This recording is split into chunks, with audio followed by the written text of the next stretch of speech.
Welcome back, everyone, on episode 87 of the Popcorn Podcast. I'm Tommy Cresta, alongside me, my co-host Ryan Ferran. Today, we're here to talk about The Last of Us, episodes 6 and 7, along with Creed 3 in our first initial review of that.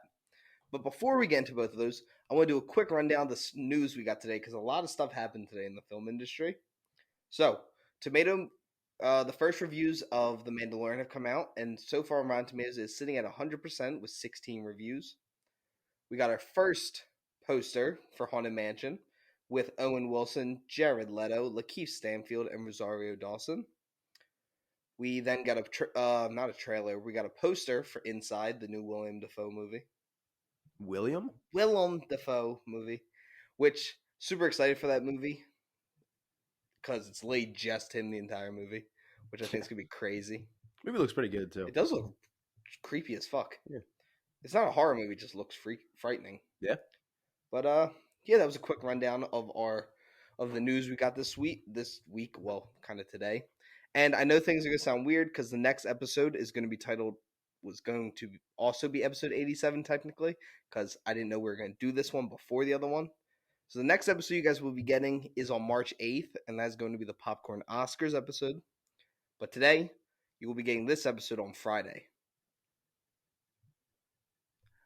March 3rd. Can't remember what day of the week it was.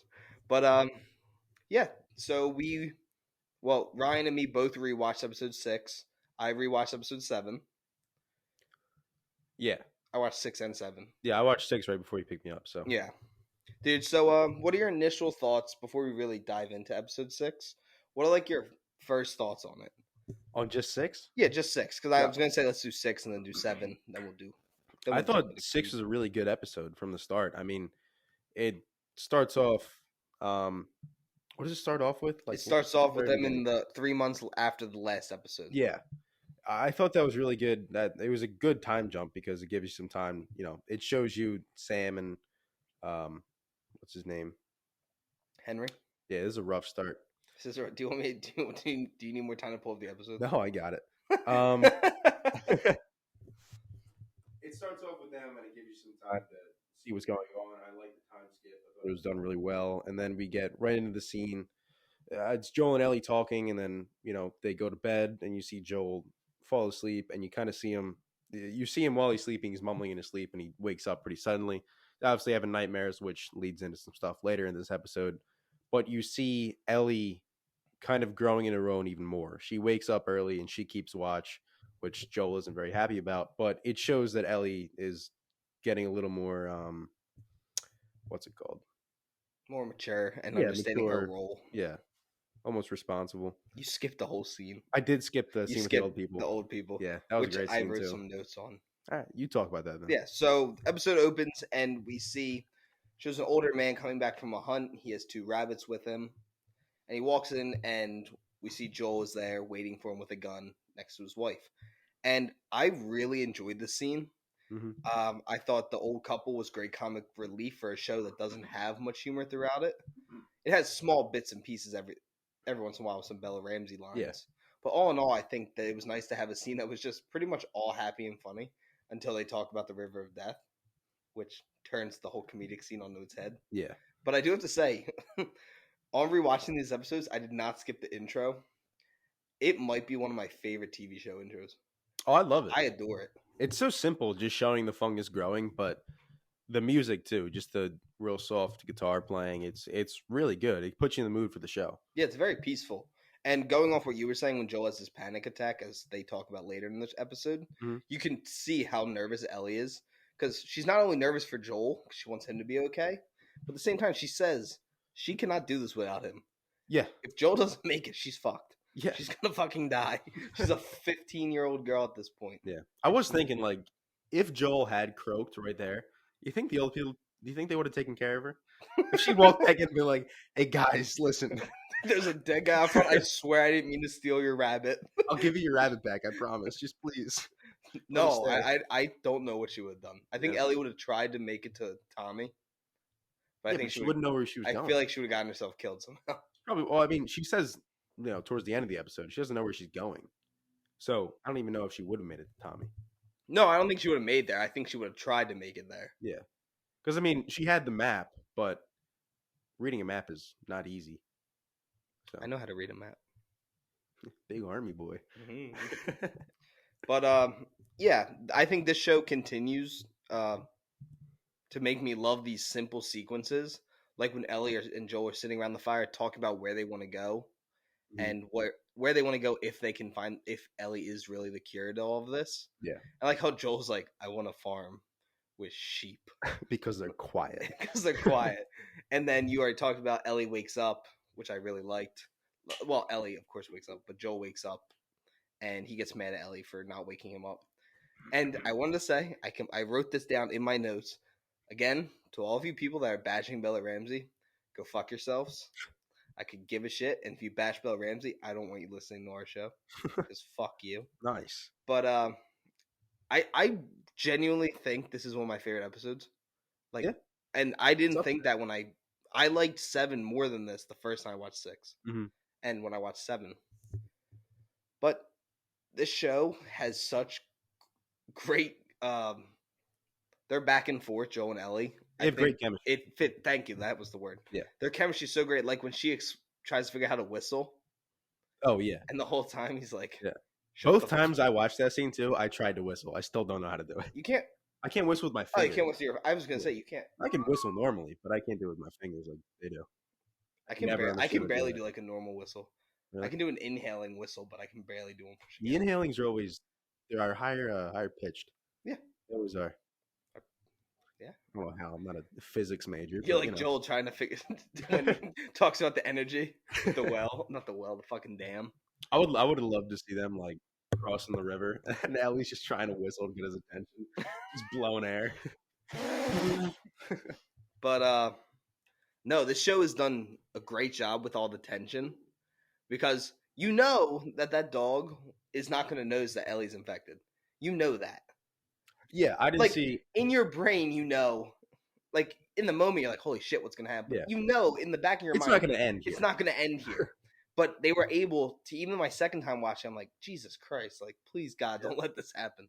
Mhm. So that's another credit to I think Neil Druckmann and Craig Mazin, who have both done a great job being producing, directing, writing. Yeah, I think that scene with the dog was even more like it was a little nerve wracking with Ellie, but I think Joel's reaction to that even more so, where he's just you can see how scared he is in Pedro Pascal's face. Like he genuinely is like, if this dog sniffs her out, there's nothing he can do. They're both dead.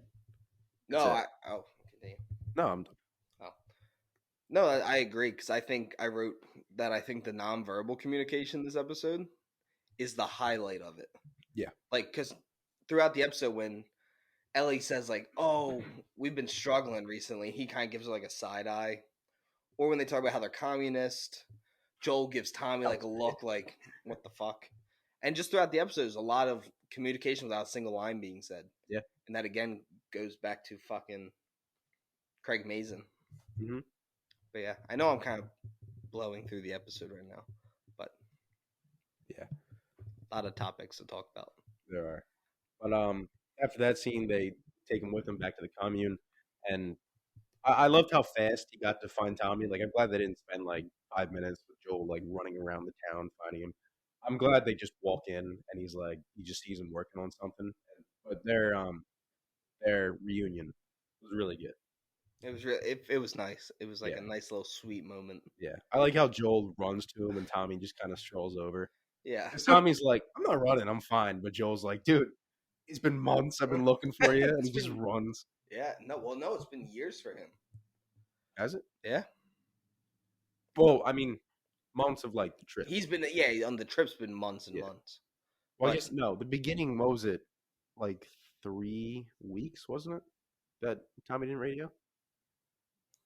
I thought that's all it was. Yeah, but he might have been there and he was still trying to find him. Yeah, he may have been He gone was for radioing years. him. You're right.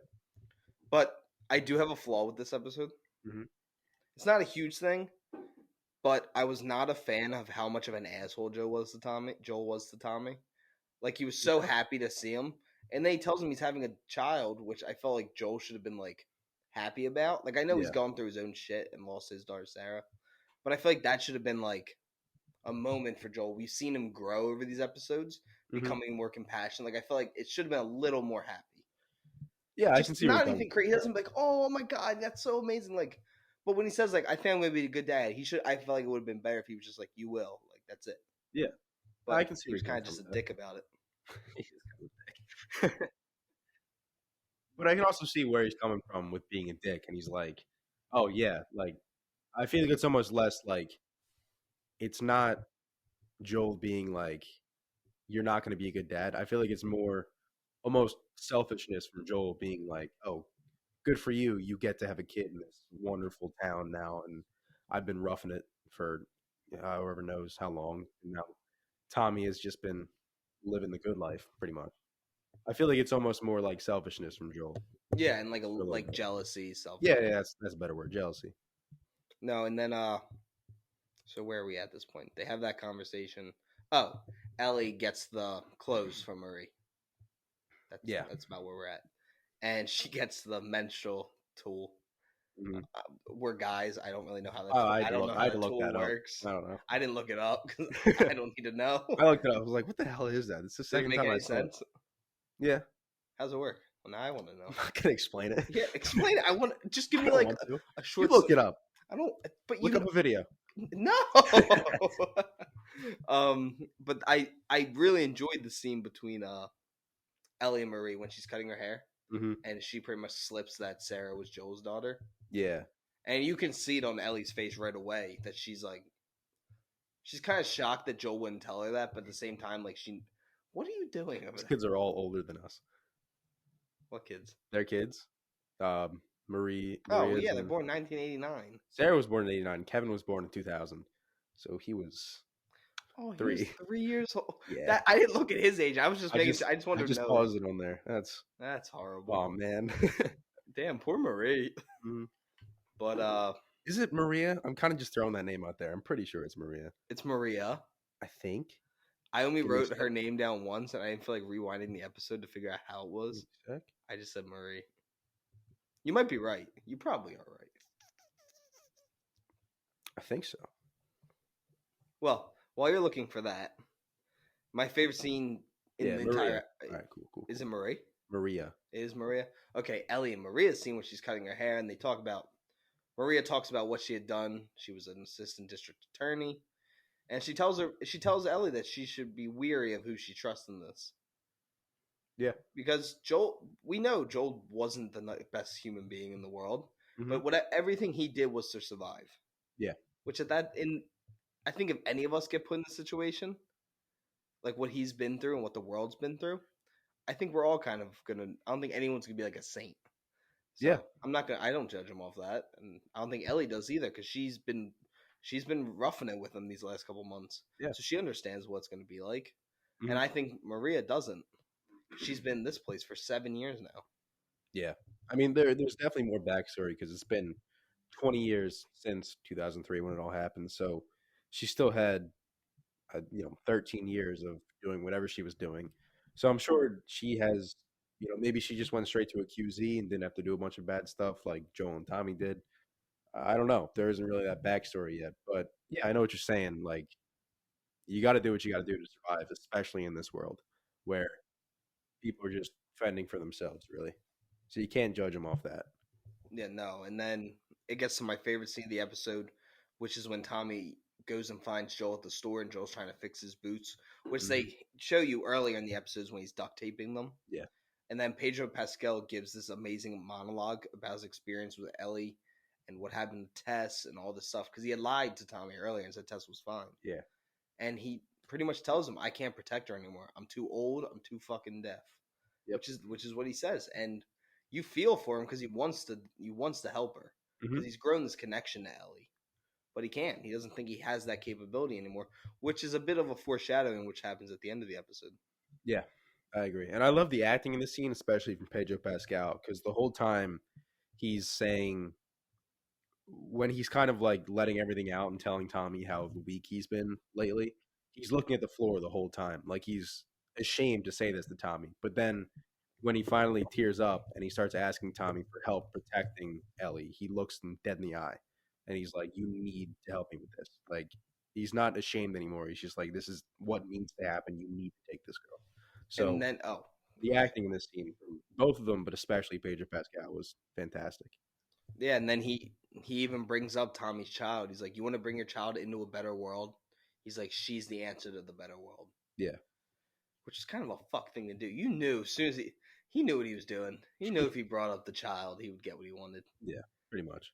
But Ellie is overhearing all of this Mm-hmm. as she was trying to find Joel, and Joel eventually goes back to the place that they're staying at, the house, and him and Ellie have this horrible argument where I felt for both characters, and I was agreeing with both sides and what they had to say. Like, you good? Good. Okay, and Ellie explains like I'm not her. And as soon as she said that, Joel had like an expression change, like he didn't want to fight. Mm-hmm. But then as soon as she said that, it like hit like a spot with him. The fighting words. Those are fighting words for him. And right away, his whole demeanor changed, and he just didn't want to hear anything else from her. Yeah. And he slams the door and he leaves. And all Joel was just trying to do is that he was just trying to explain to her that he can't help her anymore. Mm-hmm. And yeah. Yeah. And I like that he starts off by saying, before the whole argument really strikes out, but Joel says, "What are you so afraid of?" And because in the last episode, Ellie had told Sam that she's really afraid of being alone. So I think Joel saying that to her really made her be like, I'm not your daughter. I get it. She had to be honest with Joel, and so that he would understand, like, you can't leave me. You're all that I have at this point. So we need to stick together, which Joel does not reciprocate in that moment. But no, he does not. And he tells Ellie that Tommy's going to be there at dawn. Mm-hmm. And when Ellie's getting ready to leave, her and Tommy go to the horses. And baby, the zaddy of the internet, Pedro Pascal's waiting for them, baby. I have watched way too many interviews of him this week. Yes, you have. But he is one beautiful son of a bitch. And he gives her one last chance. He's like, fine. He's like, you can come with me or Tommy. And right away, she hops on the horse with him. Yeah. And she's all ready to go. And then I'm not gonna lie, we get another great scene where he's trying to teach her how to shoot, Mm-hmm. and she's just not doing it. She's struggling. Yeah. And he hits the shot, and they pan to what they were shooting at, and it's a thing that says asshole, and he hit it right in the middle. Dude, they were so close though, having him shoot it right through the O. Yeah, that would have been perfect. But that would have been too like on the nose. It would have been great though. Yeah. And then this is a small thing. It's like a half a second shot. It's them riding off into the sunset with the lens flare. Oh, dude, what a fucking shot! You screamed when that came up. I wrote down the shot of them riding off into the sunset was beautiful. And as they're walking, as they're riding into, they're going to Colorado University. Yeah. Joel is explaining to her what football is. Mm-hmm. When you listen to it like that, it is a confusing game. It is. But to us, it's so simple.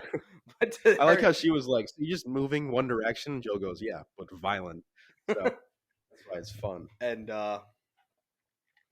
then Ellie is like, you used to build things, right? And he's like, yes, they call us contractors. And she's like, that's so cool, the contractor. And then she rests her head on the Joel's back. And when I'm telling you, it melted my heart. Like, it was such like, it was like, I know people are gonna be like, oh, that you thought that was like their like relation. No, like father daughter like melted my heart. Yeah, I don't want any weird Leonardo DiCaprio fans over here, but it was such like a sweet and like small thing, but it just shows from the first time that they started meeting when he wouldn't even talk to her to this, and it's just been like what 3.5 months to them together, and they've grown so much together. And I think she does look at Joel as like a father figure, maybe not as her dad, but like as the person that's protecting her. And he's looking at her more than cargo at this point. Mm-hmm. Yeah. I also like how Joel changed his mind about the sheep farm. He's like, you know what? When I was a kid, I wanted to be a singer. Ellie just starts laughing at him. I do have to say, the sets and the CGI were immaculate. Oh, yeah, you don't notice it in this episode. No, this was There's very nothing good. that sticks out. And even in 7, which we'll get to when we get there, is very good. But there's one shot that I felt like to me was very distinct. At least CGI, but we'll get to that when we get to that episode. Yeah. Even the monkeys they run into in the lab look pretty good. I wrote down as a note, monkey. Monkeys. I like how she goes, she's like, maybe they turn themselves into monkeys. Yeah. And Joel just looks at her like, you dumb motherfucker. So stupid. And as they're looking, they go there because that was the plan. That's where he's supposed to drop Ellie off. That was the original marker. Yeah. And we see that no one's actually there. And they've abandoned this location. They've all moved down to Utah, Salt Lake City. And the Mormons definitely survived this, right? I don't know. They can build some shit real fast. You ever seen that Family Guy skit of that? They float down the bar and they build it right back up. And then they eventually, you see some raiders. There's only 4 of them. I didn't understand. I get like they're trying to be sneaky. And I guess you don't want to shoot because if there's more somewhere else, they're going to come to that spot. I just probably would have shot them. Yeah. Fuck the whole trying to sneak around these bastards. But eventually they attempt to get back to their horse. A fight breaks out between a raider and Joel as he's trying to help Ellie on the horse. He snaps the dude's neck, but the guy had stabbed him with a baseball bat that had broken during the fight. Yeah. That's a rough one, too. That's a rough one. He shouldn't have pulled the thing out. They always tell you leave it in. Yeah. But in movies and TV, they find the need to be like, this is going to look cool. But they start riding away. Ellie, it's a dope shot. Ellie's looking back and firing at the raiders. Who literally, they had no weapons or anything. They just had bats. And the episode ends with them walking on a train track on the horse, and Joel falls off. And he's not. He's not reacting. His eyes are closed. He looks like it might be the end for Joel. And then Ellie's trying to wake up. She starts crying. It is very sad. Yeah, it's sad. But I thought this was a great episode. I think it's probably number 3 for me. I think it's 5, 3, 6. Yeah, that's fair. I think that's where I'm going to sit with it. Pretty good. It might be 5, 2, 6. Yeah, 3 one's definitely up there still. No, I think they could all. If I'm just going off of what I think the episode is off a score, they could all be in my top 3. But 7 is so misplaced, that it hurts. I think what people think about it. I agree. But yeah, that is the end of our review of episode 6. We both just said it. We think it was a great episode. I'm very excited to see 8. We're gonna have to try and figure out a way to watch it on our trip because we're not gonna be home.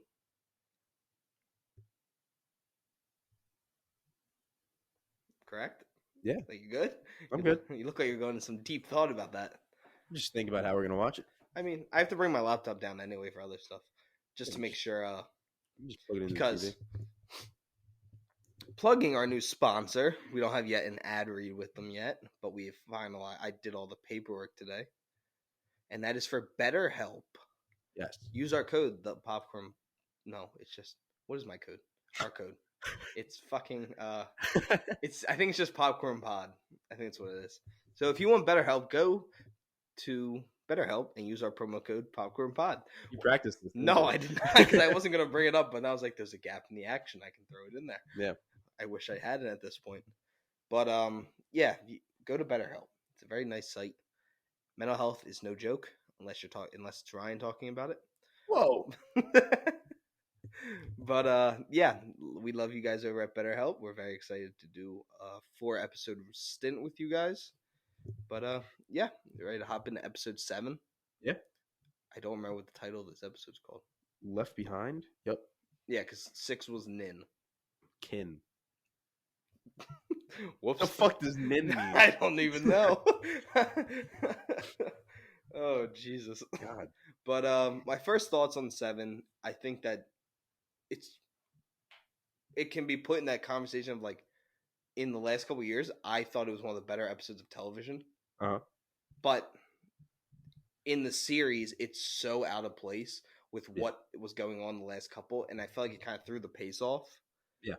But that doesn't take away from how good of an episode it was. I just kind of wish they kind of did it as a DLC of a series, like in between one ends, in between when we get scene 2, they just drop this in the middle. Yeah.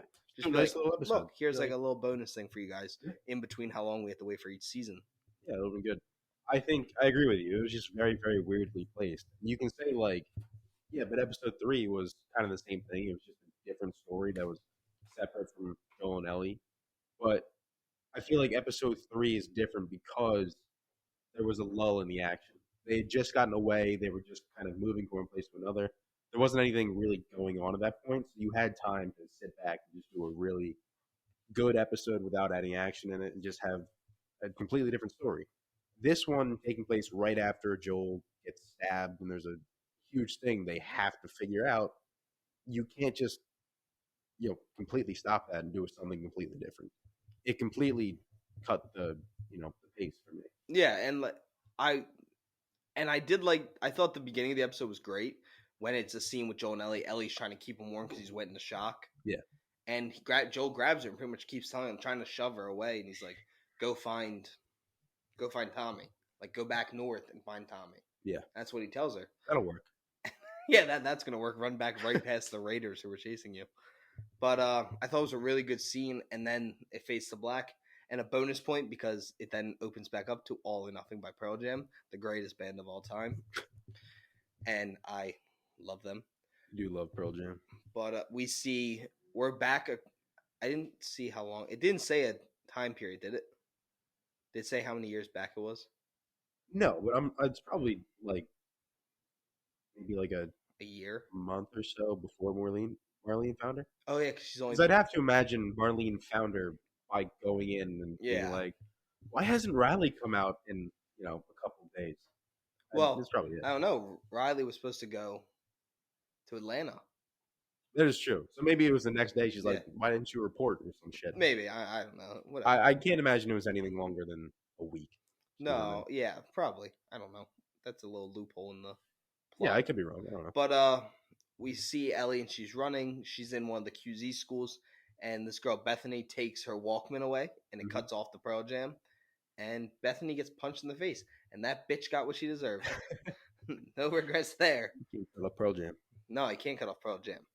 But we then, well, we don't see her get punched. We see Ellie throw it, and it stops. Yeah. It cuts to black. And then we open back up in an office, and Ellie's sitting there with a black eye, and Captain Wong comes in. Kwong. It's Kwong. So I don't know how to specifically Captain announce it. Kwong? I'm sorry if I'm mispronouncing it. Kwong, whatever. But I thought this dude was awesome. I wish he was like my I wish he was like my guidance counselor. I was like listening to him talking, like this dude's bringing up some valid points. Yeah. But he was right. He was right. I love that Ellie was like, just throw me in the hole again. He's like, I've thrown you in the hole 3 times. It doesn't fucking work. Something needs to change. But yeah, we just get a conversation. He's pretty much explaining her if she stays down the road she's going, she's just gonna do some shit job, be cold, and probably work for Bethany. Yeah, and work for Bethany. Or she can get her act together and she can tell Bethany where to shove it. Yeah. Which seems like a much better option. Because he's honest. He's like, Ellie, you're smarter than most of the people in here. You're just not doing what you're supposed to do, which is completely correct. Yeah. But moving on from that, we go into Ellie's room. She's reading a comic book. She eventually falls asleep, and someone comes into her room to wake her up and kind of like scares her, and Ellie pulls a knife, and it ends up being, what the hell's her name? Riley. I was just thinking Stormy Reed. That's the actress's name. Mm-hmm. And I think this episode, like another thing about it, I thought it really showed off Bella Ramsey and Stormy Reed's ability to act. Yeah. Because again, like, this episode's not action-packed. There's literally one action sequence, which is literally 45 seconds. Yeah, it's the very end. And yeah, it's the very end. All they had to rely on was their acting. Mm-hmm. And I loved it. And I thought Bella Ramsey, to me, this was her best episode so far. Yeah, no, I think they both did a really, really good job. And I like the introduction they had between each other. Because you can tell immediately, like, you can see that Ellie is like, where the hell have you been? They've known each other before. They're probably pretty close friends. But Riley left for some reason somehow. So it's a good first scene because you kind of get an understanding of the relationship between these two immediately. Yeah, I thought they had great chemistry together. And then we get like a little bit of just scenes here and there about it's just them walking, getting to a specific point. Because Riley had joined the Fireflies, and she tells Ellie she has this amazing night planned. Yeah. and Ellie is not happy that she's doing the Fireflies. No. Would you join the Fireflies? Hell yeah. Yeah. Fuck the QZ. You I would have been blowing shit up want to too. be like Joel, just doing your own thing? You had to join the terrorist group. No, Joel became part of the QZ. He was doing the body work. That's how he was getting paid, remember? Yeah, but he wasn't a Firefly. No, he was just a QZ person. Yeah. He was a Firefly. Yeah, but I meant like Joel. Yeah, he worked in the QZ to make money, but he kind of does his own thing afterwards. Yeah, he sells drugs. He sells a lot of drugs. He's a drug dealer. Among other things.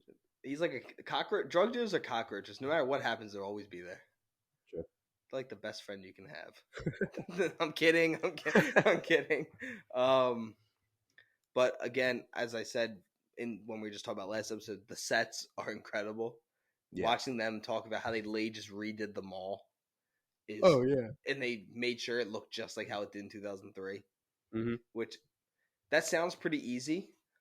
But to find pictures of a smaller mall in 2003 can't be the easiest thing to find. No. Even with Google and all of that. Yeah. But that also leads to one of my icks with the episode. The scene in which Riley tells Ellie to go in there and wait and then tell me when you're there. She turns on all the lights. And to me, it seemed it seemed like they outlined where Ellie was. And the CGI just didn't look great to me. And that was like one of the few times. You think? I don't know. Both times I've watched it now. I thought it looked all right. I mean, I don't think there's that much. I think it's terrible, but I think it was, to me, it was at least noticeable. I think the further down it gets, there's more CGI probably. I think the closer stores might be there. Mm-hmm. But, I mean, I didn't think it was terrible. I didn't think it was that bad. I didn't think it was terrible, but that's not what I'm saying. I got to reword this then. I don't think it was terrible in any way. I thought it was noticeable. When I feel like the last couple episodes, it has not been noticeable. Yeah, I see what you mean. I think it's more like probably the ivy or some of the stuff that's kind of overgrown is probably CGI. Yeah. But I think a lot of the mall is practical. I thought it looked pretty good. Like the lighting for the most part is probably practical. Yeah. Which I think it looks good. And I didn't mean to add this. Hard liquor and guns always mix. As they were just chugging. Well, they were. They had a loaded gun and a bottle of whiskey. That is true. And they always mix. Just ask it's better than the dude with the bottle of whiskey and oxys or whatever he had. That hit close to home. Passed out. That hit close to home with my oxy medication I had to take. Yep. But no, I really adored their chemistry together. I thought they fit really well together. Mm-hmm. I thought Stormy Reed was a very good choice for the actress. Yeah. For the character. And another bonus point to this episode, it had Take On Me, which is one of my top 20 favorite songs of all time. Yeah. So, another bonus point for them. But I thought Bella Ramsey's ability in this episode to just show how, like, fish out of water, excited she wants to, like, try all these new things, it worked for me on every level. And I know people are having a little bit of an issue with the, like, Ellie having a crush on Riley and stuff like that. Like, I know it's in the games though, isn't it? Yeah.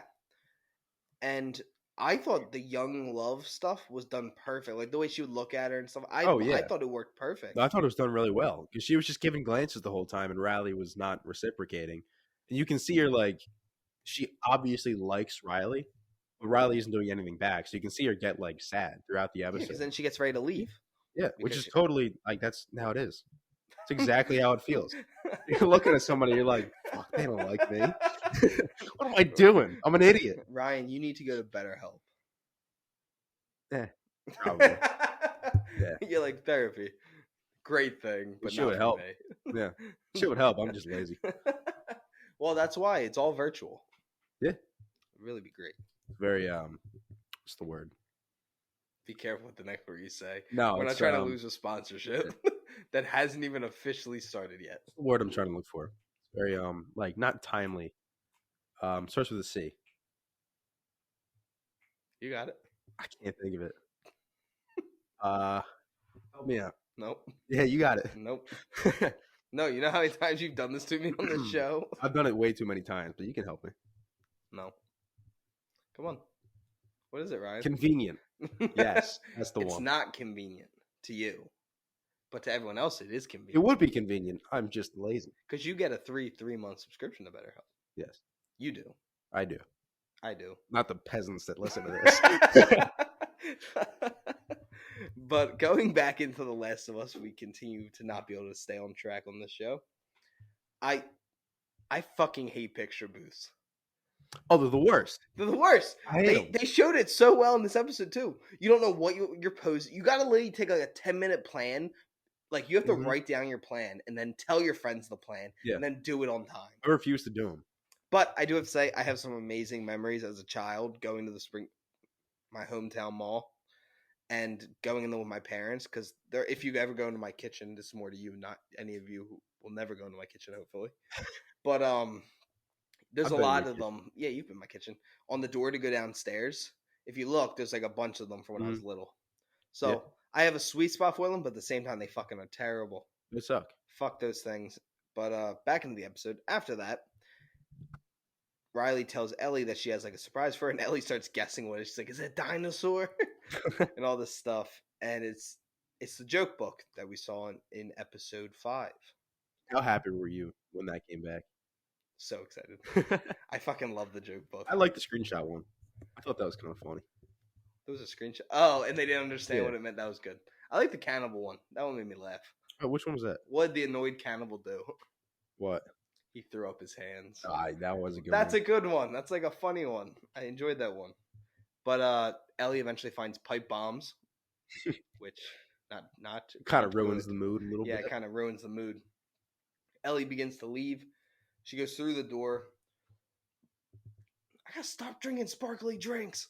You took another one? I had one before I came. Why? I don't know. We've been doing this for 3 weeks now. It was with my dinner. But Ellie eventually hears screaming. She comes running back, makes sure nothing happened to Riley, and it's an animatronic in the Halloween area. And then the most terrifying part of the episode, Riley puts on a clown mask. No. You were so uncomfortable with that. So uncomfortable. I fucking hate clowns. Why do you think I told We Love Movie Podcast that we're not reviewing anything clown related? Why do you think I picked Insidious? Simple. And now just so everyone knows, we are going to be reviewing the new Evil Dead. If anyone's interested in that, I'm so excited to watch it. But we see them start to have fun again. They fix the mood, and it's all because Riley explains to Ellie that she planned all this because Riley has to go to Atlanta. Yeah, she can't stay, and she has to leave the next day. And Ellie kisses Riley, and it felt like a young kid scene where it's like she kissed him, and then she kissed her, and then she apologized for it. Yeah. Let's clarify. If a guy does that, there's no apologizing. Your ass fucked. If that girl was not into it, you're fucked, dude. Speaking of men that are fucked up right now, did you see John Morant? Oh, yeah. Beat up a 17-year-old with a gun at him and his family. He's so fucked. He's so fucked. What? Who does he play for? The Grizzlies? There you go. Yeah. I wanted to see. I'm not a huge basketball guy. No, I know. I just wanted to see if you could figure it out yourself. Yeah. But after they kiss, they hear like stuff getting banged around, and Riley pulls out the gun, and a runner comes in, and that runner is moving, and he is not happy that Riley shoots him. Oh yeah, he's cooking. He is not a happy camper. Sure. And they eventually kill the runner, but they are both bitten in the attack. Yep. And they sit down and they start talking about like life and how this is going to go. And Riley, off screen, dies. I wish it wasn't off screen. No, I could not. I want to know what. I want to know what happens. Like you're going to see in the second season, I think. You think? I think they'll show it. I mean, Stormy Reed's not an actress that you're bringing on for one episode. Yeah, she's big enough that they're doing this for multiple episodes. Yeah, after this year for sure. Season, but not year. No, I mean like after this year she had a good year. Oh yeah, she did. She had Missing. Yeah. Do you know it has really good reviews too? I heard it was really good. I didn't see Searching or Missing. What's the next one? Found. Shipped off to China, something like that. That's a good one. But yeah, no, I want to see Ellie just like have to beat her with a baseball bat or something. Oh God, I don't want that. I mean, like she turns. Ellie doesn't. It has to happen. There's something. Or Ellie just leaves. No, come on. That's so anticlimactic. Why do you want? This is That's just what like they Under the say. Banner of Heaven, wanting to see the baby and mom get killed. This is under the same. It's the whole point. You gotta see it. Come on. You got so This is what we're excited here when it for. was the finale. You're like, it's happening, it's and then it happened. You're like, I wish I didn't see that. I mean, you got a whole episode. You know Riley's not making it out, and Ellie does. Something happens. And then eventually it cuts back to present day, and she helps Joel. She sews his wound shut. Yeah. Thank God. Oh, painful. It did look painful because it's yarn. Yeah. It's really thought. And a cold needle. Oh. And that's the end of the episode, right? Yeah, that's it. And we know next episode, Troy Baker is going to be back. Barker, who, for those who don't know, he voices Joel in the show, in the video game. Yeah. And he's not playing a nice guy. Yeah. Did you see the trailer that they posted yesterday? No, that's no. Well, they do the one that we watch after the end of the episode, and then they put like a full trailer. Okay, I didn't watch. It's "Take on Me" is the song, and for those who don't know, "Take on Me" was in this episode. It's also been 4 other episodes, very subliminally. Really? It's almost in every episode because "Take on Me" is a song that Ellie sings in the second game. Gotcha. And I now have that on a playlist because it's a very good version of the song. Yeah. Nice. But yeah, I thought me and Ryan, I thought we're gonna have much different opinions on this episode. But I think I think we agree for the most part. I think we agree. Like, it's a good episode. It's just very misplaced. Yeah, it just feels out of place. Kind of don't need it. I am very excited for this week's episode because it's this episode. What do you call the one before the finale? Penultimate. Yeah, the penultimate, which is normally in a lot of bigger shows is normally the bigger episode. Well, Game of Thrones it was. I don't know if they'll do that in this. It's been like that in a couple of shows though. You think? Yeah, I feel like that's kind of become like a thing. Yeah. I feel like Game of Thrones popular. That was the big thing in Game of Thrones. They have like the battle be episode 9, and then episode the 10 is all the fallout and set up for next season. Season 6, the penultimate and finale are 2 of the greatest episodes of television. Holy fuck. Yeah. But no, I thought this episode was stellar. I just wish they maybe put it in between seasons or have the next season premiere with this. Yeah. I just felt like it was a little oddly placed. Yeah. And you just really don't, I mean, you kind of just don't need it. Like, it's nice to have a backstory for Ellie, but again, like, you don't need a backstory for Ellie. We know she got bit. We don't need to see it, and that's it. And the second season, you're gonna have plenty of time. Yeah. To explain Ellie's backstory. Yeah. But yeah, I think that sums up our review for the 7th episode. Anything you want to add? Yeah. No, it was a good episode. Just weird. Yeah. Weird for the season. Yes. Yeah. Just weirdly placed more. But moving on from The Last of Us, we're now moving into Creed 3, which Ryan and I were lucky enough to be invited to the IMAX Live event for.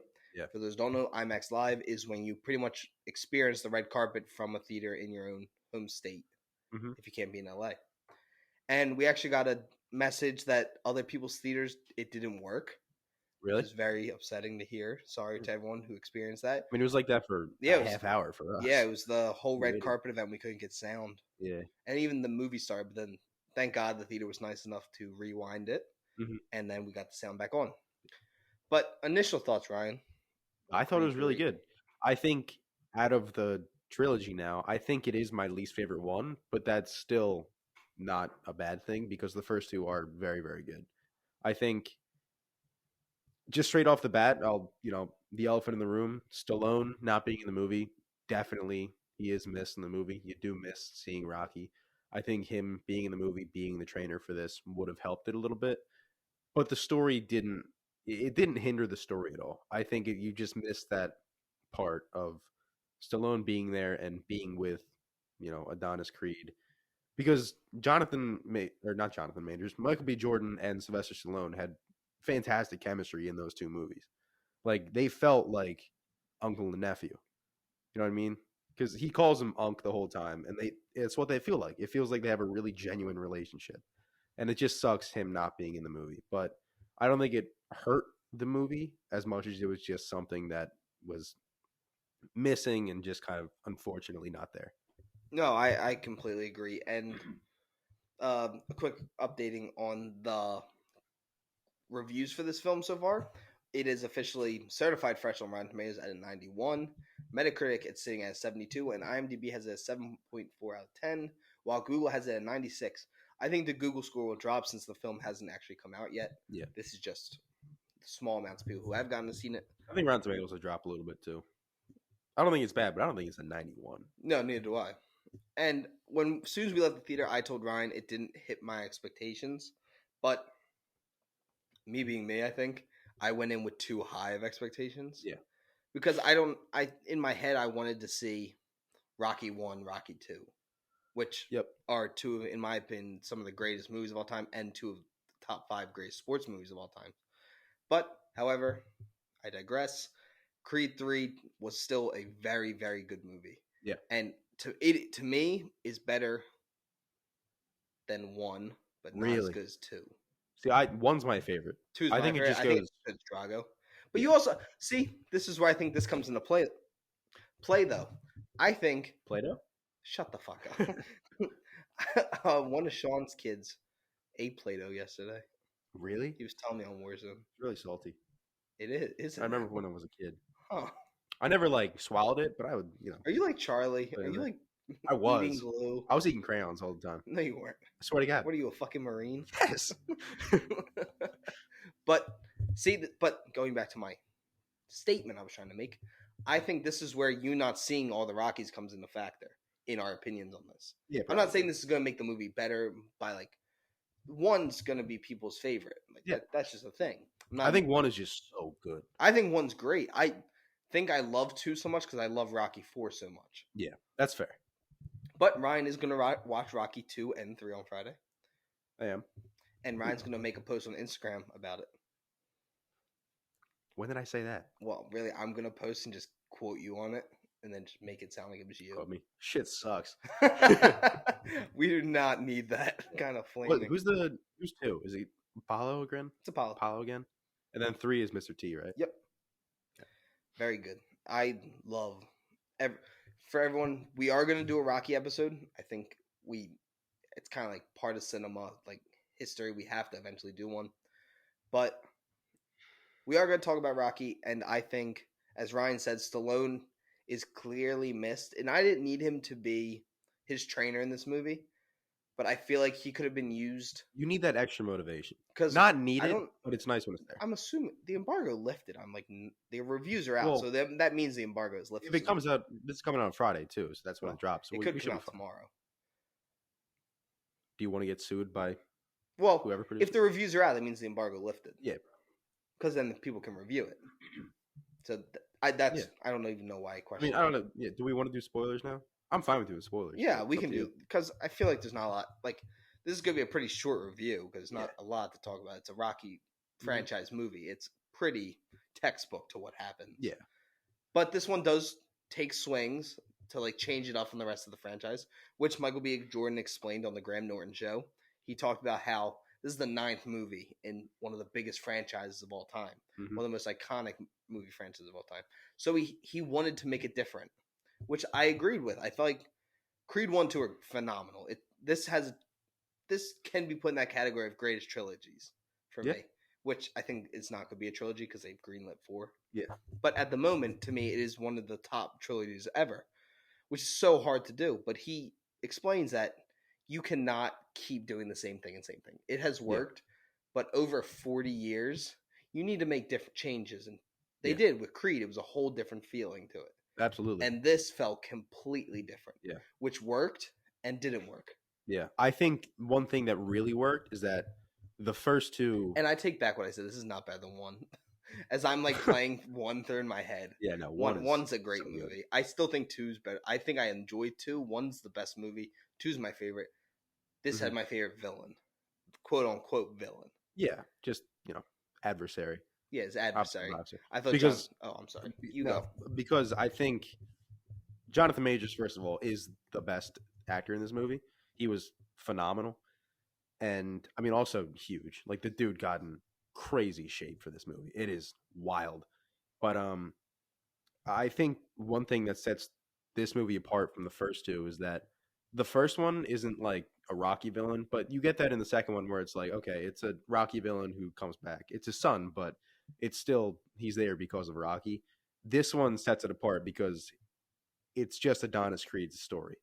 It starts off and it's his childhood friend who went to prison. Since trailers isn't a spoiler, but I think that set it apart from it being purely an Adonis Creed story. And I think the first one too, it's not a Rocky villain, it's just another boxer. But you kind of it feels more like a Rocky story too because it's in Philly. And I loved it in Philly. I kind of wish they went back to Philly. I'm not a huge Second fan of one's the not LA in stuff. Philly. I know, but I still like Philly more. Philly, it just got that. There's only, I think, 2 of the Rocky movies are in Philly. I don't give a shit. Is You it just one? like Philly because you're from Philly. It's true, but it also looks great. She's got that. Well, grit. you're getting a Philly movie in 16 days, so Which one? Shazam. Oh yeah. I'm not excited to see Citizens Bank get destroyed. Though. I know. What the fuck? It's sad. That's what's gonna happen if the Phillies don't have a winning season this year. I will burn the place to the ground. Movie curse. Is that a thing? What? I think there's a thing like a movie curse. Like stadium gets destroyed in a movie, they lose. I don't know. Has that ever happened Don't even before? put that out into the world. Has that happened before? Just Now I'm keep scared. it in. We got Trey Turner, man. We got this. We don't have Bryce Harper. He'll be back. But I agree. I think Jonathan Majors as Damien was a great decision on Michael B. Jordan's part to be like, how can I separate myself from the Rocky franchise? Yeah. And this is make it completely his story. And when it was going about his story and Damien's story, that's when I felt like this movie was at its best. Yeah. And nothing against the fight sequences. The first 2, anytime before the final fight, those scenes are great. Yeah. The final battle, quote unquote, the final match, Michael B. Jordan had talked about how he took a lot of inspiration from anime. Yeah. And it's you can tell from each fight. Yeah. Which I like the idea of like slowing it down because Wayne Gretzky, when he explained hockey, he said everything was in slow motion for him. Yeah. When someone's so good at sports, slowed down to them, which made sense. But then he took a major swing at the end. He did. Like, he went all in. And it's not a complete miss. It's still a good fight. No, it's a good fight. It's just I don't think it's long enough. Yeah. And some of the directing choices I don't think worked for me. I agree. But I will give Michael B. Jordan all the credit in the world because I think was the perfect choice to play Adonis. I think he really, you can tell like while you're watching it, like that is Apollo's son. Yeah. Like he fits the character so well. You can tell he loves movies. You can tell, I mean, directing this, his first time directing, he did a really, really great job. But you can also tell he loves boxing too. Like he learned how to box for the first one. I'm assuming he learned it for the first one. I don't know if he knew before. He said he's always been a major fan. And like he's done like boxing, but for Creed, he like really became like a lover of the sport. Yeah, and you can tell. Like there's a lot of love for fighting in this movie. And I mean, all 3 of them. So I think that helps it out. But the final fight, it does, like you were saying, it is too short, in my opinion. I think we agree on that. And it does kind of get, when you watch it, you'll see like it's very personal between the 2, which makes sense. The whole story between them, it should be personal, but I didn't love the direction they went with it. With the whole like the crowd goes away and it's just them. I like that, but then there's stuff in that which I don't know. I just didn't love. It becomes like a prison cell, and then it becomes like the house that they both lived in where they were physically abused. Yeah, it's just a little over the top. Yeah, like what they're going for is good, but how they did it was just too much. Yeah, over the top. Because I feel like if you maybe did like a 30-second sequence where it's just them fighting each other, and then he gets popped once and he's back in there, like that's like this is like a real fight. Yeah, and like, there's people watching. That's what I wish they did. Yeah, I feel like that would have worked a little bit better. And the scenes where I think, because I didn't want Stallone to be a major part in this movie. I liked that they kept. This is his story now. Yeah. Like what Rocky tells Adonis at the end of the second one. However, this is a spoiler, everyone, so if you don't want to listen, go away. But when Adonis Creed's mom passes away, sadly, from another stroke, I feel like Stallone loved her, like loved her to death. That was like family to him. He should have been at that funeral. I agree. And then instead of Tessa Thompson talking to him after the funeral, I feel like that should have been Rocky talking to him. Yeah. And that's it. You don't have to do he doesn't have to be a trainer. I just feel like he should have been the one talking to He him. should have been the motivation.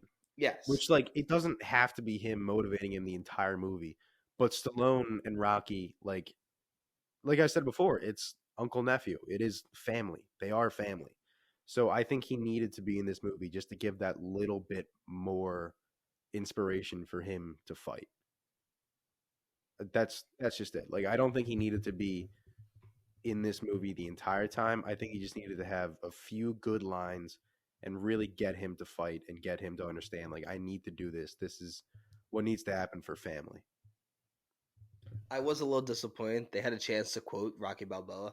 He's like, "It's not how hard you can get hit," and I was like, and he's like, "It's how you can keep fighting." Yeah. I was like, "That's not the line." We're this close. I was like, this close to perfection. But I will say, I love Jonathan Majors. I thought he was perfect for this role as Damien. And they took, you can tell if you're a boxing fan, you're going to know who I'm talking about. Everyone knows Mike Tyson. They clearly used Mike Tyson as an example of who he is. Yeah. But they also used Bernard Hopkins, my father's favorite boxer, and an iconic brawler. And it was evident, right? Yeah. The word evident? Sure. That's what we're gonna use. That It works. was very evident with how he fought, the way he acted, that they were took inspiration, and it worked. It worked so well, and I don't necessarily think he was the best part of the movie. He was amazing. I think Michael B. Jordan and Tessa Thompson also gave their best performances because I felt like these two had to do a lot more especially Tessa Thompson had to do a lot more acting than she had done in the first two. Like, she's always been a love interest, but this one she became a full blown major character. Yeah. Like, she's always been important. I'm trying to figure out how to word this. It became a whole different level. Like, she had to take like Stallone's position. Yeah. I think it's because they have a daughter now. They like who was adorable, and she was great. Yeah, she did a really, really good job. I loved her fighting the whole time too. Yeah, like she was learning how to box. Knocked the fucking kid out in her class. She got what she deserved too. Yeah, but I think I get what you're saying with Tessa Thompson. It's like them having a daughter now adds another layer to that family thing, which the whole point of this movie is family and relationships. So I think them having a daughter gave another thing for Creed to not want to box. Having a daughter now, like, he's retired and he needs to stay retired so that her father won't have CTE and shit. He already has it. Oh yeah, they showed when they were explaining all the injuries he has, and they were showing how it caused them. That dude has CTE. Yeah, which made me think of the first one when the mom is explaining to him, like, I don't want you to fight because I remember wiping your father's ass when he was a grown man, and I do not want that to happen. When she explains it, carrying him up the steps. And yeah, like that. Which, I mean, it's sad but true. But more boxing movies need to talk about that. Yeah, it's not a scene that you see very like. You see him post fighting this. Mm-hmm. He doesn't seem that beat up though. Yeah, and I think that's another fault with the final fight, because just to jump back to that for a second, it goes from round 1, and then it does all the like in the head shit, and then it goes straight to round 12. Yeah, and they're kind of like, there's a few cuts and bruises, but they're not as beat up as they probably should have been, seeing how these two boxers had fought before. No, and that's the thing that has kind of plagued some of the later Rockies. Balboa, they fix it because he's beat up. But in 4, he fights Drago, this beast of a human being. And you'll see when you watch it, he's not very beat up. Even though when you see the punches he takes in that, and a lot of them were real punches. And this, I know... Went to the hospital. Yeah, he went to the hospital because he got his chest punched. And I know that Michael B. Jordan has said that they hit each other a lot more in this one than they ever have in a Rocky or Creed movie. It was, and you can see it because they had to get such close shots with the IMAX camera. Yeah. And you can see it fully connect. Yeah. I just think the last fight was it was still a very good scene, but it felt a little mellow. Yeah. It, like, you should be like cheering in a Rocky movie. Like, when I saw Creed 1 theaters, I cheered. Yeah. Like, I cheered. Yeah, that's a good take. I like that. Like, it was a little, like, it should be personal. It should be very personal. But you should show that through the fighting instead of it being all in their head. Yeah, like, it should be them like throwing each other around the ring and like some like that makes a personal boxing match. You've seen it in real life when people do not like each other. The fight's explosive. They're getting thrown to the ground. Like when they clinch, one of them punches the other one in the back of the head. Like it's aggressive. Yeah. It doesn't have to be like I get the all in your head stuff. It was very in your face what they were trying to go for. And it worked, but then it just kept going on. And that was the majority of the fight when I feel like it would have been better. I feel like the first round was the best part of the fight. Yeah. And the last round, because that was really cool. Dude, Jonathan Major's boxing style. Like you were explaining to me how it's just completely Tyson. It's called crab blocking. Yeah, crab blocking. Like that was I don't box. Like you legitimately box. I don't. Not anymore. Yeah, but you have experience. I did none. But when you were explaining to me like what crab blocking is, how it's just you can block but you can't punch back. It made a lot of sense for that character. How he's just he doesn't need to counter punch because he knows how strong he is. And another term for it, I think it's called hide and seek something. Tyson made it a thing. Yeah. It was like never seen, and it's either your arms are across or your arms are vertical, but your head's like crazy movement. And he does that a lot too, because you'll see him like Jonathan Majors will start like bouncing around. Yeah. And another thing, this is maybe more just from being like such a big boxing fan. When Jonathan Majors wins the title and beats what's his name? Who's the guy he fought? I forget his name. Well, Michael B. Jordan's training this guy. This guy's now become the champion of the world. Yeah. He's this Hispanic boxer. And he's supposed to fight Victor Drago. But then Drago has his hand crushed during a fight in like a public fight, and he can't fight anymore. So that's who Damian ends up fighting. And Damian's fighting a little dirty. He is. He throws like an elbow. He's pushing his head and stuff like that, which you're not allowed to do. But the way that they act towards Damian when he wins is that he did some horrendous stuff. He was boxing. Yeah. He hit him with one elbow, which, that's a big deal. Like, that's a no-no. He got 2 points taken away, which is exactly what's supposed to. But they just fought. It's a big deal. Like, 2 points is a lot. If you get deducted 1 point, it's a big deal. 2 is even crazier. And I just felt like they tried to amp up how, like, he's, like, this horrible person. And I didn't feel that way watching it. I was rooting for him. I wanted him to win. Yeah, up until after he wins, and like you get the scene on the beach where he talks. But I blame Michael B. Jordan for him reacting like that, because Michael B. Jordan didn't celebrate with him. That is true. He's like, "Yo, bro, like I won it," and he just kind of like looks at him like he did something wrong. Yeah, he like shakes his head. When all he did was box. He just beat the guy, and he just happens to be super strong. Like he's a great puncher. Mm-hmm. That's what it comes down to. Like it was dirty boxing, but not so dirty to the point where you can disrespect him. It wasn't Drago versus Apollo, man. Yes, exactly. He wasn't trying to kill him. He was just trying to beat him. And yeah, it was dirty, but it wasn't dirty enough to ruin it. But I think the scene on the beach where he does hit Apollo, or Adonis, excuse me. Motherfucker got what they deserved. I don't know. I mean, I rock with Damian all day, baby. I was the same way. I was rooting for him to win that title fight because all the way up before that, you do feel bad for him. Except when he's sparring and he's like beating all of his sparring partners to death. Well, that's after. Is that after? Mm-hmm. I feel like before he was. That's when he's getting ready to fight Adonis. But before when he's sparring the Hispanic dude, he's also like, and even the mom is like, "What are you trying to do? Are you trying to hurt him?" Because the Hispanic guy sucker punched him. Yeah, that guy was fighting dirty too. So he just retaliated. Which, if you're someone's sparring partner and the other person's like getting ready for a fight, you're literally just a heavy bag that's moving. Yeah. You're not supposed to hit them that hard. So yes, he did something he wasn't supposed to do. But I felt for him. He had got put in prison for something that he was just protecting someone. Yeah. And Adonis kind of caused all of it. Yeah. He did cause all of it because he attacked the guy. And rightfully so. What? Rightfully so.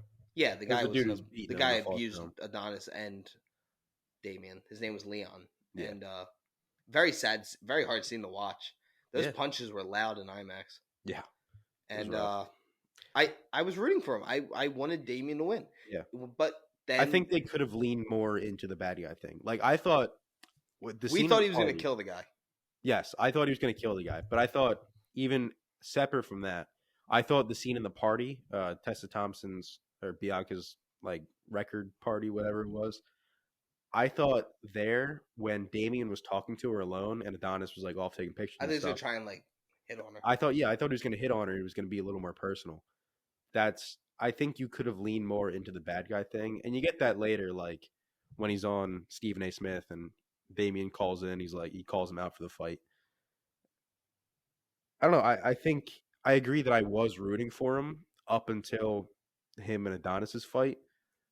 I think you could have leaned more into the bad guy stuff, like make him a worse person, not just a sort of dirty boxer. But yeah, I think he's just a really strong guy, and he hit the dude hard as shit, knocked his ass out. Like he did fight dirty. He did throw an elbow. He was punching the arms, which isn't illegal, but Yeah, it is still dirty. but it's not dirty. It's sliding into the second baseman. It's Yeah, legal, but well, not you're kind of anymore. a dick. Yeah, not anymore. But Like it's kind of like, dude, you really gonna do that? But at the same time, he's just punching. And that's the name of the game. That's how you win. You get more points, even though he's not getting points. He is fighting to hurt the guy and to put himself as an advantage. yeah, which I think is what they were trying to say was dirty about it. Like But he they was made fighting to hurt him. But they made it so like they were like, "Oh my god, can you believe?" The announcers didn't, which I was actually happy that the announcers weren't making it seem that way. But the way Adonis and Duke reacted is what was like, okay, I get what you want. You want us to all be like, "Oh, he's the villain. He's bad now." Yeah. When I feel like you could have had him, you don't have to make it look like that way, and then he kind of lets the fame get to him, and that's what makes him bad. Yeah, I think that should have been more like it. That's how I think it should have been taken. Yeah. Like Michael B. Jordan celebrates with him, like, he's happy for him, but then he starts doing like all this fuck shit. Like he's knocking out every sparring partner he has. Yeah. He's carrying a gun like in his waistband just around, like all this stuff. Mm-hmm. I'm not saying you can't carry a gun, but like, well, he can't. He's a felon. Oh yeah, he's a felon. He can't carry a gun. And I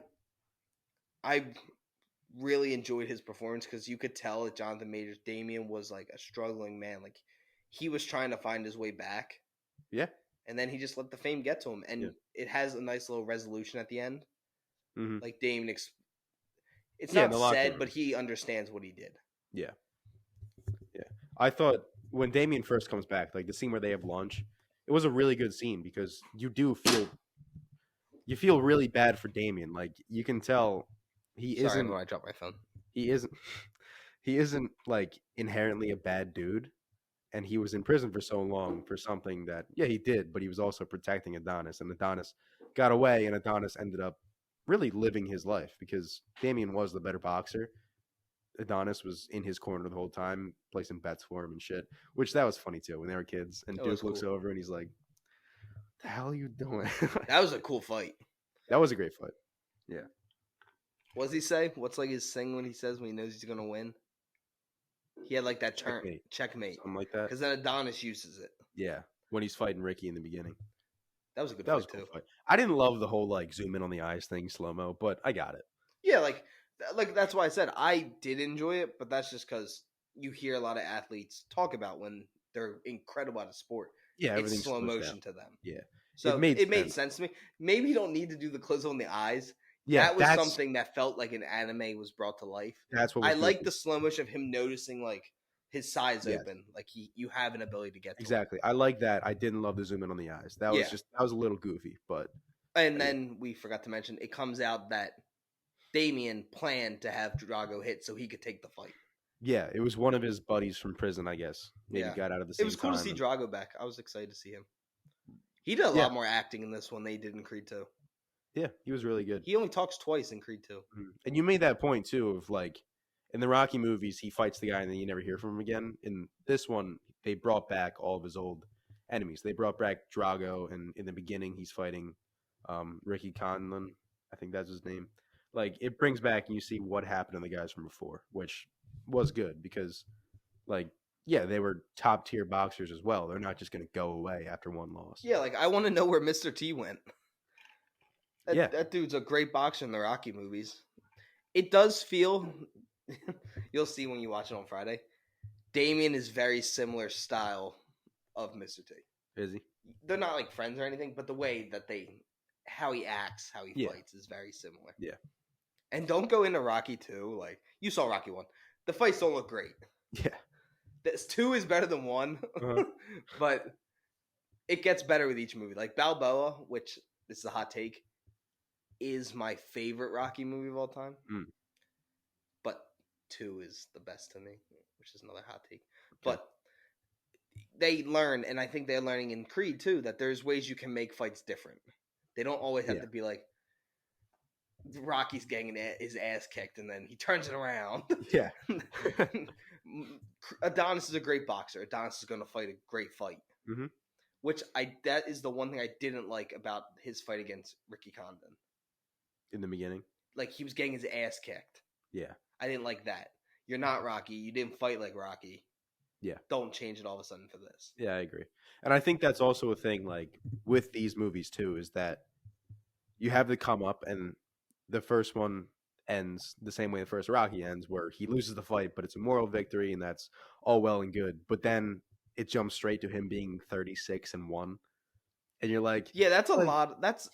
Anyone who watches boxing now, it's a little bit different. It takes a long time. Ryan Garcia, who's now been what? He's been professional now for like 3 years. Mm-hmm. He's 17-0. Yeah. Which is possible. You can go undefeated. It's not like... Yeah, but you're not having 30 fights in 6 years. You could. You could, but it's... You would be on Mike Tyson pace where Tyson was fighting 8 fights a year and at a young age. Yeah. Tyson wasn't doing that in his 30s. Mike Tyson's crazy though, because Tyson in his prime was fighting like when he was a champion, he was fighting like 3 fights a year, which is unheard of. It's crazy. So to even for this, I get what you mean. That is a little crazy. Yeah. I like how in the second one, so he loses the first one. The second one opens and he wins the belt. Yeah. Like, it's just like that. But remember, Ricky Condon was going to prison, so the belt was left open. So he was given the opportunity probably to fight it again. Yeah. Which was pretty cool. But I meant to ask this when we first started reviewing it, because we normally do this at the beginning of our reviews. What do you score this movie? Because I told you a score when we first saw it that I have changed over time. But I think yours first. Maybe like an 84. I swear to God, it's the same number I have. Really? Yeah. Yeah. I think it's a fair score. Like, it was still a great movie. I think there's just pieces that could have been done better. There were a few missing parts. But, yeah, I think overall it was a really, really good movie. 2023 is off to a rough start with us. Yeah, it hasn't been great. So we have Skinamarink, which you didn't give a score. You said it's an ungradable movie. It's just such a weird film. Like, I gave it a 68. I gave Plane a 70. We gave Ant-Man a 60, 63. I gave Knock at the Cabin a 55. Creed 3, we gave an 84, and then Cocaine Bear 65. You gave Cocaine Bear 65? I think, like, for my enjoyment, yeah. I would have given it like a 70-something. God, I think it was like 50. No. I thought Cocaine Bear was pretty good. Cocaine Bear was fun. Entertainment-wise, 90 probably. Like, yeah, it was if so I'm much just going fun to watch. straight off of, like, my entertainment scale, it's like a 90. But as like an actual this movie, off my entertainment scale is a 90 something. This movie is third. I will watch Creed 3 probably once or twice more. Yeah. But it doesn't have the same. This one does not have the rewatchability the first two have. This is a much heavier movie. Yeah. It's not as fun as the first two. Yeah, and the second one's not super fun. Yeah. But like all the Rockies are super rewatchable. Yeah. Because the first Creed movie just gets me pumped up. Like the scene where he's running up the street to the boxing gym with all the bikes going by him. Oh, gets me going every time, dude. Dude, I can't wait till you're gonna get so hyped. If you have anything else to say about Rocky 2, except like your hype, like if you don't want to box after watching Rocky 2, we might not be able to be friends anymore. Like this, it might be the end of the podcast. Oh, dude, when I got home from this, I started shadowboxing in my room. I don't know what the hell I'm doing. I started throwing punches at the wall. Oh, come on. Rocky 2 is going to get you hype. And then, of course, Rocky 3 has the iconic speech from Apollo where he says there is no tomorrow. Yeah. Which I think is a super motivating scene. But I think once you finish the Rocky movies, I think we should rank them. Rockies and Creed, like all 9 together. Yeah. All right. I think we both know what's going to be 9. Rocky 5. Yeah. It's probably just going to sit down there by itself. I should rewatch that, though, because I watched that, like, bits and pieces of it. So you watched 1 within, like, the last year or so, right? Yeah. So then you watched 2 and 3, and then 4 is iconic. 6 is a sleeper. I say this every time. Luke, who is a friend of ours. 6 is Balboa, right? Mm-hmm. Yeah. 6, even Luke says, he's like, dude, he's like, you don't hear anything about it. He's like, that's a great fucking movie. Yeah. And it is. And I will sit with that. I don't want to say where I rank Creed movies with the Rocky movies because I think that's going to actually be a really fun episode to do. Yeah. And they're very different. And they are very. Two's quite similar to 4. It's almost identical to 4. Uh-huh. But I'm trying to think of what else I want to say about Creed 3. I think Michael B. Jordan has a great future in directing. Like, I think he has a solid chance to make some really good movies. I agree. As long as it's kind of like a glorified Zack Snyder. As long as he has someone that tells him, "Hey, I love what you're doing here, but let's trim it down a little bit." Yeah, he needs to have like a no man. Like Yeah. I understand the anime influence at the last fight. I think it was just a little too much. There were scenes that weren't bad, like the double punch. It was cool, but the stuff with the prison wall coming down, it was just a little over the top. Yeah, But no, I completely agree. I think you just need somebody to be like, "This is good, but just cut it down a little bit. It's a little over the top." But I think he's got a really good future if he wants to direct anything else. Oh shit! Dropped your phone again. Yeah, my shorts are very slippery today. Well, do you have anything else you want to add about Creed 3? No, I mean I think it was still worth watching if you're there. I know some people are upset that Rocky isn't in it, and me too, and he's definitely missed, but it's still a good movie even without him. Yeah, I highly recommend everyone check it out. It hits theaters on March 3rd, this Friday. There's going to probably be a couple 7 o'clock showings on Thursday. Go check this out. I highly recommend you see it in IMAX because every punch is brutally loud. Yeah. I think it really helps the immersion with the film. And I just want to give a quick thanks again to IMAX. It was a really cool event we got to go to. And if you guys listen to this episode and post it places, maybe we'll get one for John Wick 4, and then you guys get a review a little early. Please. So, yeah, I think it was it's a blast of a movie. It's still a great boxing movie. Yeah. But, yeah, do you want to hop into Suggestion of the Week? Sure. I'm taking the first one this time. All right, I actually You have one. son of a bitch. Go ahead. I'm going to recommend The Mandalorian, which No, I'm not gonna lie. hit Disney Plus today. I'm not gonna lie. My heart skipped a beat because mine starts with the and then an M. When you said The Mandalorian, Really? I was like, God damn it. Well, mine's The Mandalorian. The first episode of season 3 dropped today at the time of this recording, and I watched the majority of it.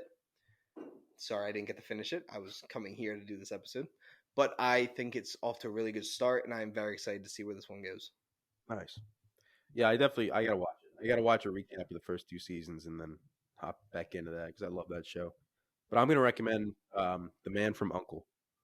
I just saw a clip from that today on YouTube. It's good. On Instagram. It's not great. It's a very Guy Ritchie movie. It's fun. It's a lot of fun. Hammer. That is true. Armie Hammer's great in it. Crazy bastard. He's pretty crazy in this. He's who the joke from The Last of Us is written about. Yeah. He threw up his hands. He's basically Ivan Drago in this too. More or less. Not really. No, that was stupid. That was a terrible. You can't even quote that. You haven't even seen it. I'm thinking of Russian dudes. I don't know what else to say. He's nothing like Ivan Drago. Wait No, until you watch nothing the like movie. He's goofy. Ivan Drago is Captain America for Russia. Yeah. You'll see what I mean. It'll make sense more. Soviet Union, not Russia. Yeah. But no, Man from U.N.C.L.E. is a fun movie though. It's not great, but it's fun. I watched that when I got the bone infection. Really? Yeah, it was on the TV. No. But we have fan questions today. I actually did it today. Awesome. And the first question is, Tommy, how are you feeling? It's from Kelly. Who cares?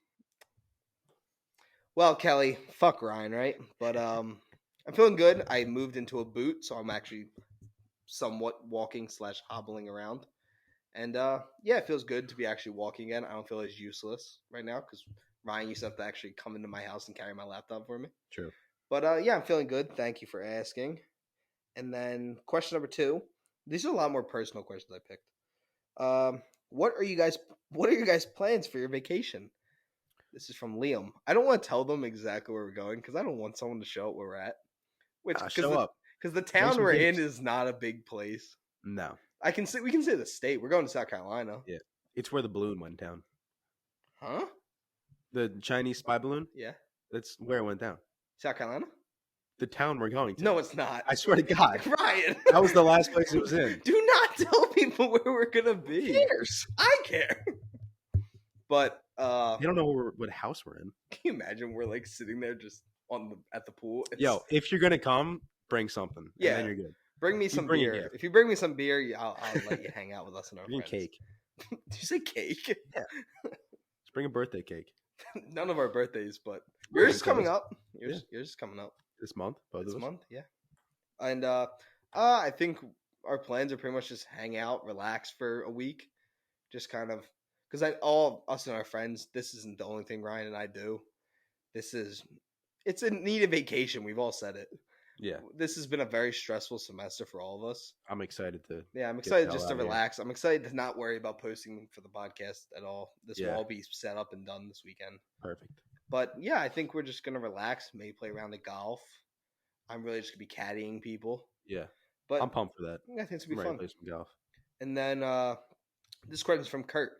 Top 3 songs right now. Top 3 songs. I'm actually, since I saw this question, I had my 3 ready. I'd probably say my top 3 right now are Paccaretti from With Confidence. Yeah. It's a very good song. I'm actually listening to the strip version a lot. Ryan showed it to me. Listen to Serotonin by Nick D. It's a very fun beach song. And then I'm kind of gonna try to cheat here and put 4. But I Feel Like Dancing by Jason Mraz and then Mariana Cross from Ghost. Those are probably the 4 I'm singing a lot right now. Yeah. And then Not Enough, Big Time Rush maybe. All right. Just add that in there. I've been on a pretty big country kick lately. So I got Charleston Since Zach Girl. Bryan. Yeah. I love country though. I've always liked country. You do. But I've been listening to Charleston Girl by Tyler Childers, the live version. It's very, very good. Annabelle by 49 Winchester is a good song. And this one is this is a strange one. But that NHL Slapshot game on the Wii, I kind of forgot. But it's got like the theme song? It's got a banger soundtrack. Did you look up NHL Slap? Yes, it's on Spotify. And I'm going to recommend Unstoppable by Foxy Shazam. That's a great song. Dude, banger. I just realized I wasn't talking on the mic that whole time. Yeah, no, you keep holding it away. Unstoppable. Foxy Shazam. Can't pronounce that, but banger. So that's a good list. Thank you. Question number 4. Are you all nervous The Last of Us ending is going to feel rushed? This question's from Emilio. I am nervous about that. I'm not nervous because they haven't failed me yet. Every episode's been great. Yeah. So I feel like they knew they were putting this episode in there, and they knew that the pace was going to be a little different. Mm-hmm. I think they had a plan. I don't think Neil Druckmann would let his baby get crushed like this. Yeah. No, I agree with nervous. that. I think they have a plan, but I am a little bit nervous because, like, we are getting up to the end, and in the state that the characters are in right now, especially Joel, the last 2 episodes of the show, they're going to have a lot to do. So I am nervous, but if the last 2 episodes are both, like, over an hour, I think we're doing pretty good. If episode 8 is, like, 47 minutes or something, then I'm going to be a little scared, but if it's like an hour 6 and the finale is like an hour and a half, which they haven't been afraid to do so far, I think we're doing pretty good. I like that answer. This question's for you, actually. It's from Landon. Ryan, have you ever thought of doing stand-up? I've thought about it. I don't know where I would. You can do it. You can look up stand-up open mics. Yeah. There's a lot of places in Philly. I've thought about it. I just don't have material. You could talk about anything. Yeah. Like, my dad wants me to go up and do one about I keep putting the mic down. Yeah. My dad wants me to do one about my mom was yelling at me one time. Mm-hmm. Like, I mean, like screaming, like bloody murder. I did something fucked up. I don't know what it was, but I just remember getting screamed at. I'm like 16. Yes, I was crying. I was devastated. My mom was screaming at me. She's like in my face. She's like, "You son of a bitch!" All this stuff. And I deserved it. This is nothing against my mom. My mom's a great parent. I love her to death. But my mom walks upstairs like stomping, like angry. My dad looks at me and he's like, Tommy, guess what? I'm like, what? He's like, did you see your mom's shirt? I'm like, no. He goes, namaste. My mom's shirt said namaste as she's freaking out on me. And I always thought it was one of the funniest stories. And my dad's like, you have to get up and just explain that. Or there's another story, but I don't think that's podcast safe. So I'm not going to say it on here. Not because I don't care about people hearing it. You know what story it is. What? Well, remember I looked something up when I was like 12. Oh, That okay. story. Yeah. Do you think I can Oh, say that on a boy. podcast? I wouldn't. You wouldn't? No. No. We'll do. I promise the leave that. listeners I will tell this story one day. Yeah. No, I'd leave that to drafts. No, it's gonna come on the podcast. I don't think right now because we're at like an hour. You can't mention that. Well, I can when I'm actually. Yeah, you're right. I probably can't. Yeah. You can mention that a few years ago, but Not anymore. Not anymore. Oh my god, I lost the fan questions. But yeah, no, I think Ryan would do a very good job at stand up. I think Ryan's very funny. Thank you. Me and him were late playing Warzone the other night, and Ryan was just making me cry laughing for like 30 minutes. So I think Ryan's very funny. So I think he should do it. But good question, Landon. Thank you. Question number 6 from Aaron. Any updates that you can give us on the short film? I think casting now, and there's much to say. We've moved toward. We're at the end of casting, I would say. Yeah. We've trimmed it down a little bit, but when we come back, this is actually what I did today, which I have to actually tell you. So it works now that I'm talking to you. Perfect. But we're gonna have some meetings with some production companies about doing the film with us and getting a crew to help us film it. But I mean, I've read the script twice this week, and I'm making slight changes. But all in all, I think the script's almost set. Yeah, I'd say it's pretty close. Like it's close to being ready for table reads. Yeah. And then we'll make changes from there when we hear people actually doing the lines. Uh-huh. Hearing how everything goes. But then what do we have left? We have quote unquote screen test. Yeah. Which will then lead into us making final casting decisions. We'll do table reads, and then in May we'll start production. Mm-hmm. And then we have an editor already. That's finalized. But yeah, I would say we're a lot deeper into it than we thought we were going to be. Yeah. Because we thought the script was going to take a lot longer. That's why we aimed for May to film. But I think it's good that we got done earlier. Lets us be able to read it and edit things. Yeah. But yeah, I would say that's probably all the news we kind of have for everyone right now. Yeah. It's still, I mean, we're not close to like actually making it yet, but we're close to finalizing on who's going to be in it, who's going to be working with us, and all that sort of stuff. Yeah. We've been working diligently. And then final question of the day. This is from Derek. Thoughts on DC selling the Snyderverse to Netflix? Have you been seeing this? No, is that a thing? So people have been saying since Zack Snyder signed that big deal with Netflix to be there for the next 10 years or whatever, people want them to sell the Snyderverse to Netflix and him make it on Netflix. Mm. So yes, that sounds all great in theory. Yeah. Jason Momoa is still Aquaman with the DC universe. Yeah. You don't even know if Ben Affleck wants to do it anymore. Right. Henry Cavill probably wants nothing to fucking do, but I actually think Henry might be the easiest person to get. I think Henry Cavill would do it. Ray Fisher, I think, would do it if Zach asked him. Yeah. Gal Gadot, I don't know. And Ezra Miller, we all know what's going on there. Yeah. So there's a lot of things. And you would have to make a Justice League on a Netflix budget. Mm-hmm. Netflix isn't putting out $350 million for a movie that's probably not going to release in theaters. Because I'm assuming if they did sell it, Warner Brothers would not let that play out in theaters. No. And fight against other projects that they're making. Yeah, it would be really, really tough to make any sort of profit on them. Yeah, so I like the theory of it happening just so I could see Darkseid again. Yeah. But I don't think it's possible. Yeah. I could see him maybe making like, if Warner Brothers would allow it, him making like a kind of like a lower budget Batman movie type thing. Like just something simple, like a one-off story. But I don't think I don't think the cool Snyderverse is being sold. Yeah, it's nice in theory, but I cannot see that happening. I was a Snyder person, and I'm not a Snyder crazed person because I'm not in a cult. Because they're all losers and nuts. I've jumped with you at this point. They are horrible. Thank you. They are nothing but mean. They're just not nice people. They were mean to Ryan when Ryan made fun of them. They're almost worse than Star Wars fans. I think they've surpassed Star Wars fans. Really? Because Star Wars fans at least have accepted what they did Star wrong. Wars fans shut up eventually. Yeah, like Snyderverse fans have not been quiet. They've apologized for what they did to hating Christians in. Yeah. And they've accepted him. And the prequels have now this new love around them. I know Ryan doesn't have that love for them. No. But so I think Snyder fans are the worst fan base in the world. Yeah, they're up there for sure. They're up there with Eagles fans. I love them to death, but they are not nice. No. But yeah, that's the end of fan questions. That's the end of this part of the show, and actually the end of the show. Thanks to Colin, who's actually not editing this.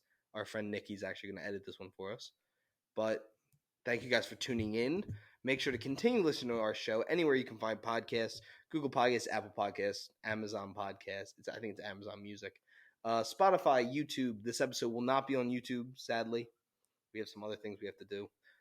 Check us out on TikTok, Instagram, Twitter. I'm going to actually start tweeting a little bit. Might say some awful things, but yeah, that's Phillies related. But slippery slope. It's a slippery slope for me to Yeah. go on Twitter. But I think this was a fun episode. Make sure to go check out Creed 3 and The Last of Us, which is on HBO Max. Creed 3 will be in theaters on Friday. Ryan, I'm going to leave you, of course, with the end of the episode, as we do every week. Is there anything you want to say to anyone before they listen to the next episode of the Popcorn Oscars? I hope that Zack Snyder never makes another superhero movie again. See ya.